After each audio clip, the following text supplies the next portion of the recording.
Morning, everyone, and welcome to this workshop on state of exceptions and limitation in EU copyright law, copyright flexibilities in the EU and its member state. This event is organized by the Horizon 2020 project Recreating Europe, which I have the honor to let me first of all thank very much all the speakers who accepted to be part of this event today. This event was supposed to take place in person, but unfortunately, due to COVID restriction still ongoing here, we couldn't even organize it in a blended format. The program is very dense, and my colleague Giulia Priora will give you more details about it. But let me first of all briefly introduce you what Recreating Europe is and what we do, so that you get a bit of context of the reason of this workshop today and what we're going to discuss today. Recreating Europe stands for Rethinking Digital Copyright Law for a culturally diverse, accessible and creative Europe. It's a consortium that was funded by the European Commission and started working in January 2020.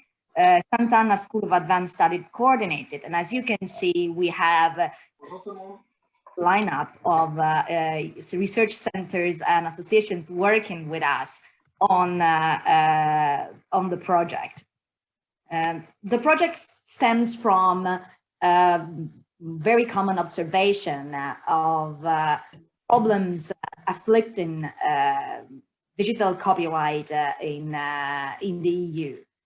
We face new models of creation, of dissemination and consumption of cultural and creative content. We have new actors in the value chain, and the past 20 plus years of EU harmonization try to tackle structural and regulatory constraints created by these changes, but they still present pitfalls, both regulatory pitfalls at the level of fragmentation, uncertainties in the law, lack of flexibilities, problems in balancing, weak link with cultural and media policies and so on, and problems also in the market, failures of the market, from fragmentation to inefficiencies, distortion in competition, abuses, and so on. The project stems from the observation of 4 different phenomena stemming from this background, from complexity in copyright law to awareness and knowledge gap from stakeholders to policymakers to the general public, and a general tendency to relinquish copyright in favor of other tools. So to solve these problems or to contribute to the debate, what we try to do is to bring, with our research, a groundbreaking contribution to the understanding and management of copyright in the digital single market, and to advance the general discussion of the way how intellectual property rights can be best regulated in order to facilitate access, consumption, and generation of cultural and creative products. What are our buzzwords? What do we work around? Access to culture, incentivizing cultural and creative production, fostering cultural diversity, ensure that this also leads to competitiveness of our creative industries, and moving towards the democratization of culture.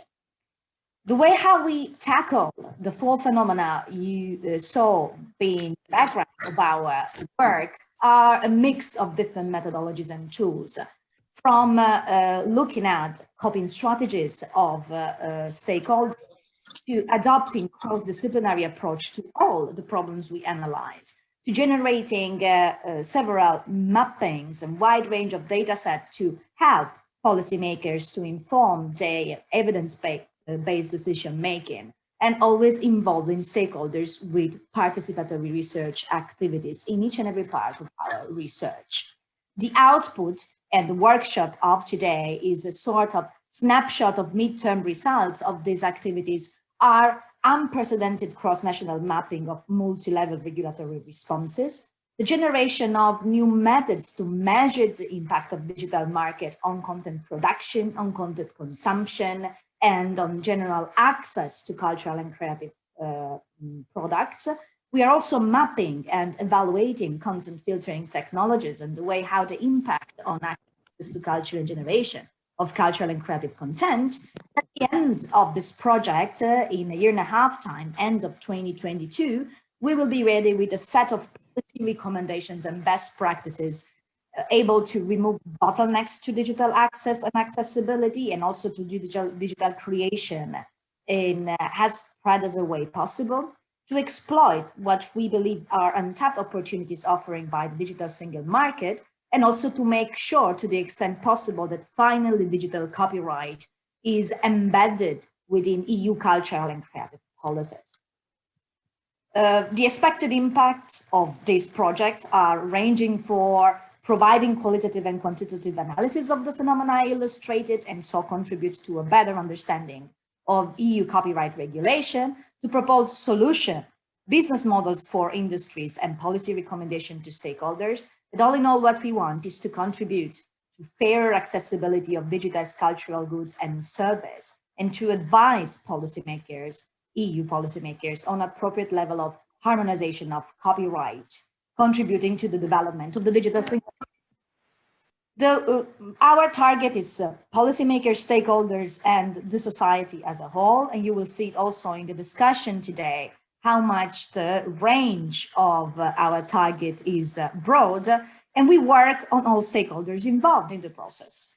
We have 5 working groups involving all the 10 partners you saw, member of the consortium, ranging from users, authors and performers, creative industries, galleries, libraries, archives, and museums, and intermediaries. They are all involved in participatory research activities, and the mapping and measuring involves them all.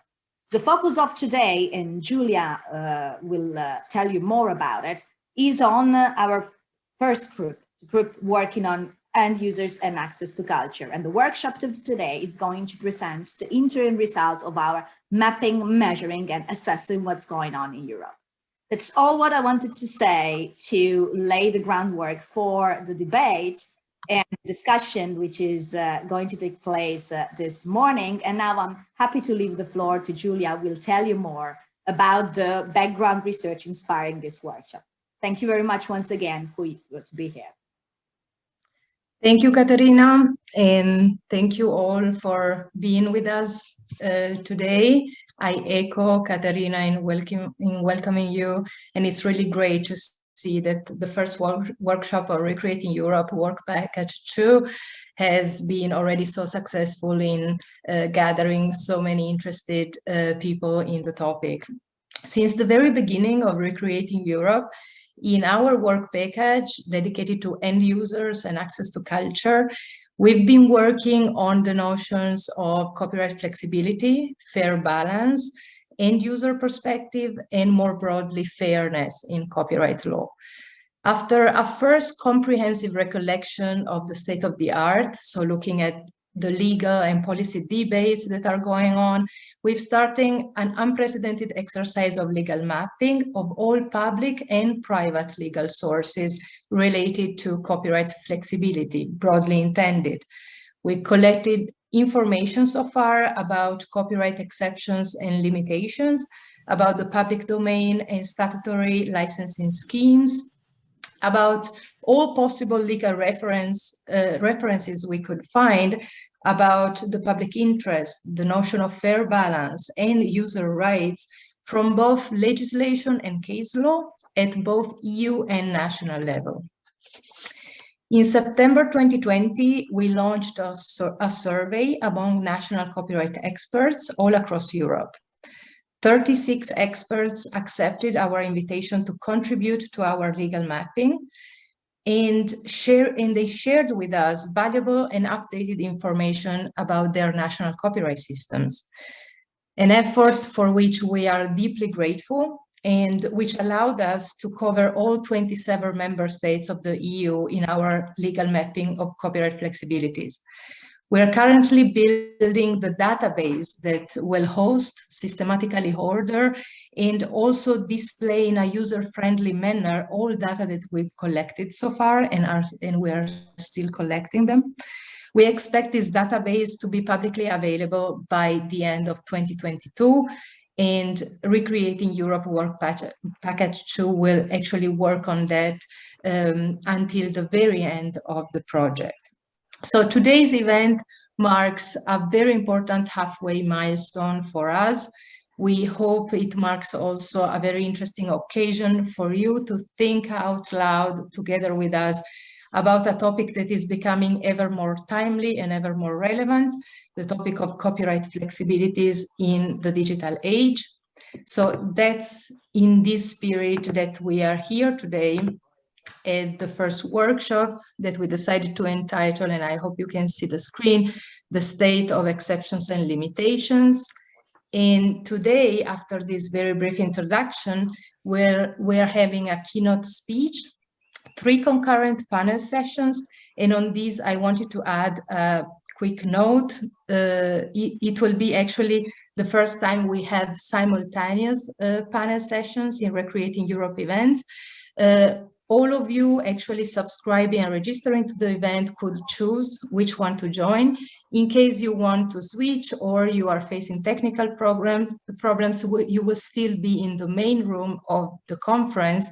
And Tanya, whom I want to publicly thank because she has been and she is today our technical maestro of the whole event. She will help you actually get redirected to the panel session of your choice. So as long as everything is running smoothly, we will all be redirected to the breakout rooms here in Zoom. And we will have 40 minutes of discussion. And there will be also 2 moderators that I will thank later on when I'm introducing all the panelists. We'll then leave the floor to our colleagues in the University of Szeged, Peter Meze and István Arkai, who will actually present the preliminary results of the complementary work we are doing in Work Package 2 related to the private ordering mechanism. So all what has to do with the private legal sources on copyright flexibilities. And this will actually move to the final session of the day, which will be a plenary roundtable discussion moderated by Paul Keller. And the floor will be back to Caterina Sganga for conclusive remarks. And if we stick to schedule, we will be done by 1 p.m.